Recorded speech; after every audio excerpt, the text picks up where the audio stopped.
হাদিস শরীফে লেখা হয়েছে নবী করিম সাল্লাল্লাহু আলাইহি ওয়াসাল্লাম ঘটনা শুনতেছিলেন আর নবীজির দুই চোখ থেকে পানি গড়িয়ে পড়তেছিল, দাড়ি ভিজে ভিজে পড়তেছিল।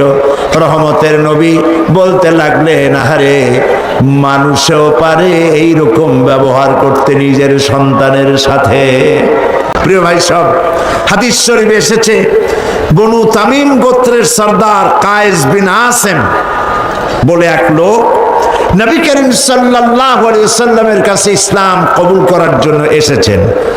আল্লাহর নবী তাকে বললেন, সে যখন স্বেচ্ছায় ইসলাম কবুল করার জন্য এসেছে, নবীজি বললেন, পড়ো লা ইলাহা ইল্লাল্লাহু মুহাম্মাদুর রাসূলুল্লাহ। জোরে পড়েন, লা ইলাহা ইল্লাল্লাহ, লা ইলাহা ইল্লাল্লাহ, লা ইলাহা ইল্লাল্লাহ মুহাম্মাদুর রাসূলুল্লাহ।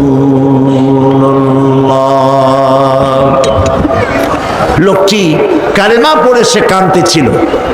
রাসূল প্রশ্ন করলেন, তুমি কাঁদছো কেন? লোকটি বলছে, আমি ইসলাম তো কবুল করেছি, কিন্তু আমি জীবনে যত গুনাহ করেছি তা কি ক্ষমা হয়েছে? আল্লাহর নবী বললেন, তুমি যখন মনে প্রাণে বিশ্বাস করে মুখে যখনই উচ্চারণ করেছো লা ইলাহা ইল্লাল্লাহু মুহাম্মাদুর রাসূলুল্লাহ, এই কালেমা উচ্চারণের সঙ্গে সঙ্গে আল্লাহ রাব্বুল আলামিন তোমার তামাম জিন্দেগীর গুনাহ খাতা মাফ করে দিয়েছেন। সে আমি কাঁদছি এই কারণে, ইয়া রাসূলুল্লাহ, আমি যে অন্যায় করেছি এই অন্যায় তো মাফ হওয়ার কথা না। আমি আমার বিবেক দংশনে আমি কাঁদছি। কি অন্যায় করেছো? লোকটি বলল, ইয়া রাসূলুল্লাহ, আমার স্ত্রী ছিল গর্ভবতী, আমি তাকে গর্ভ অবস্থায় বাড়ি রেখে ব্যবসা করতে গেলাম। বহুদিন পর বাড়ি ফিরলাম, স্ত্রী আমাকে খবর দিল যে একটি মরা সন্তান হয়েছে, আমি তাকে ফেলে দিয়েছি। বাস, ঘটনা সেখানে শেষ।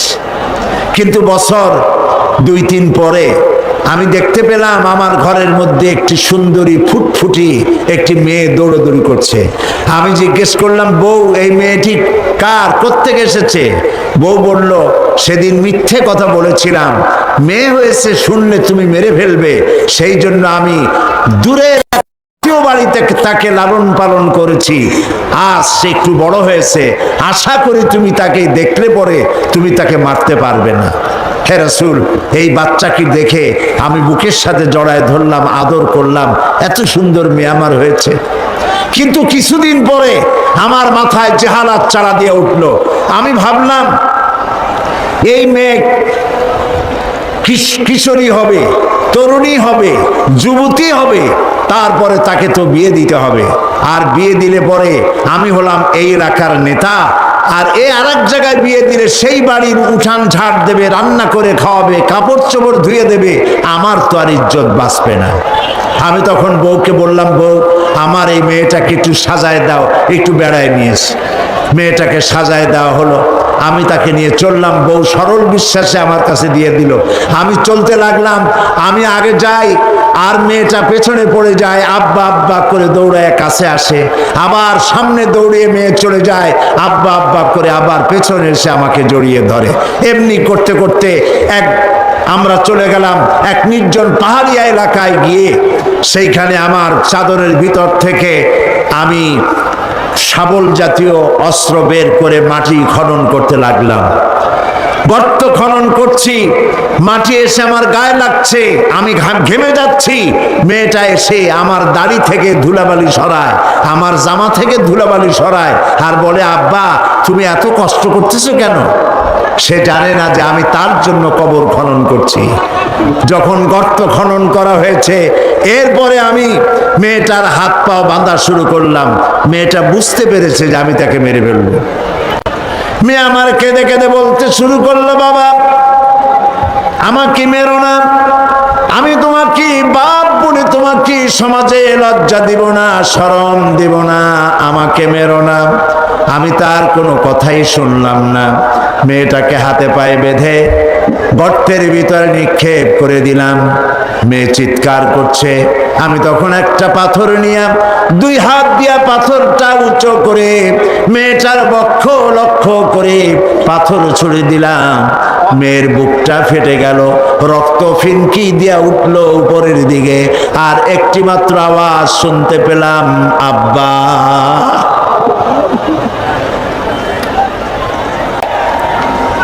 নারী এবং পুরুষ আল্লাহ সমান অধিকার দিয়েছেন। দেখুন কোরআন বলছে, ইন্নাল মুসলিমিনা ওয়াল মুসলিমাতি ওয়াল মুমিনিনা ওয়াল মুমিনাতি ওয়াল কানিতিনা ওয়াল কানিতাত। নিশ্চয়ই মুসলমান পুরুষ আর মুসলমান নারী, মুসলমান অনুগতকারী পুরুষ, অনুগত নারী, ওয়াসসাদিকিনা ওয়াসসাদিকাত, সত্যবাদী পুরুষ, সত্যবাদী নারী। মর্যাদা দিলেন আল্লাহ, নিজে মর্যাদা দিলেন। নারী এবং পুরুষ আল্লাহর কাছে সমান কিনা কোরআন দিয়া প্রমাণ করে দেখাই। এক বিন্দু তারতম্য নাই। সুবহানাল্লাহ বলেন। এক বিন্দু তারতম্য নাই। এক শ্রেণীর বুদ্ধিজীবীরা ইসলামের কাছ থেকে নারীদেরকে সরায় দেয়। আমি সেই জন্য বলি, উদাত্ত কণ্ঠে বলি, চিৎকার দিয়া বলি, আমার দেশের মেয়ে লোকেরা যদি জানতেন যে ইসলাম তাদেরকে কি সম্মান দিয়েছে আর কি অধিকার দিয়েছে, তাহলে নারী অধিকার, নারী পক্ষ নাম করে সংগঠন না করে বরং ইসলাম তাদেরকে যে অধিকার দিয়েছে সেই অধিকার পাওয়ার জন্য সবাই সংগ্রাম করত। সরকারের কাছে বলতো, তোমাদের দেওয়া অধিকার চাই না, কোরআন যেটা দিয়েছে সেই অধিকার ফিরাইয়া দাও। মেয়ে লোক হজ করলে সব কম পাবে, রাত জেগে তাহাজ্জুদ পড়লে পুরুষেরা সব পাবে বেশি, মেয়ে লোকেরা সব পাবে খুবই কম। মেয়ে লোক হওয়ার কারণে এরকম আছে নাকি? দেখুন কোরআন, من عمل صالحا من ذكر أو أنثى وهو مؤمن فلنحيينه حياة طيبة ولنجزينهم أجرهم بأحسن ما كانوا يعملون। আল্লাহ রাব্বুল আলামিন বলেন, পুরুষ এবং নারী যারা ঈমানদার, ঈমান অবস্থায় তারা যারা পবিত্র জীবন যাপন করবে, আর যারা পবিত্র জীবন যাপন করবে, পুরুষ হোক আর নারী হোক, আল্লাহ রাব্বুল আলামিন তাদেরকে কিয়ামতের দিন শ্রেষ্ঠ পুরস্কারে তাদেরকে ভূষিত করবেন। পুরুষ আর নারী আল্লাহর কাছে জান্নাতে, নারী এবং পুরুষ জান্নাত উভয়ের জন্য। পড়েন, রব্বির হামহুমা কামা রব্বায়ানি সগীরা। হায় আল্লাহ রাব্বুল আলামিন, এই মাহফিলে দোয়া কবুল হয় এরকমের ধারণা অনেকের জন্মে গেছে। যেহেতু এটা কোরআনের মাহফিল, এই ধারণার বশবর্তী হয়ে অনেকেই দোয়া চেয়ে পাঠায় দেশ থেকে বিদেশ থেকে। আয় আল্লাহ তাআলা, তুমি দোয়া কবুল করেছো এমন বহু প্রমাণ আমরা ইতিমধ্যেই পেয়ে গেছি। আর আমরা জানি তুমি বলেছো, উদুনি আস্তাজিব লাকুম, আমারে ডাকো আমি ডাকের সাড়া দিয়ে দেব।